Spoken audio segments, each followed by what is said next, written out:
everyone, welcome to Small Model Car. So this is a Nissan Skyline RS and the casting is by Hotwheels. It's not new for 2025, but I think it's got re-released with this new paint job. So let's open it up and see how does it look. So here's the Skyline out of its box, and to be precise it's a 82 Skyline and I think it's called R30. Let's start from the front. So up front you actually got some good details.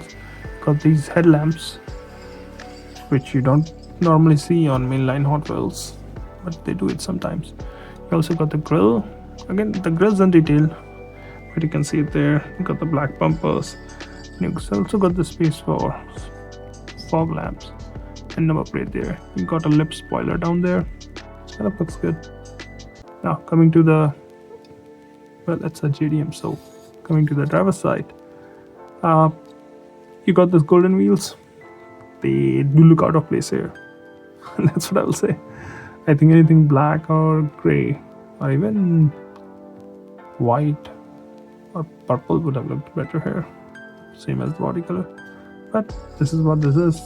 So you got golden wheels, you got turn indicator on the side, which is detail. You got all the stickers, number 6 RS turbo written on the side. You do have this body kit, again going from front to back, black continues. It's a 2-door, so that's why you see just got that. No glass in this door too. You also got the fuel filter on the driver's side and a spoiler on the rear, 2 for rear glass, and on trunk too. Surprisingly, it's also got a detailed rear. So you got detailed tail lamp, you got a number plate that reads RS Turbo.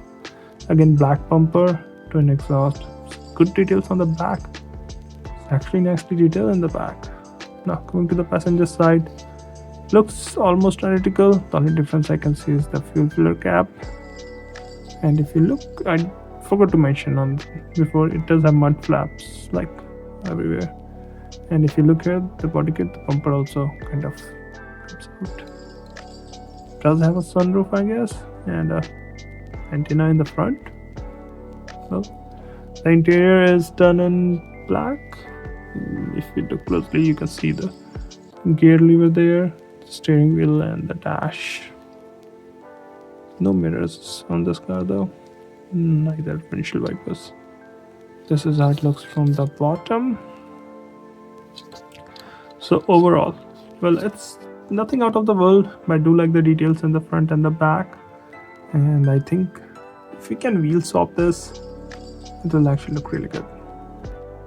Well, those are my thoughts. Thank you for watching. Have a good day.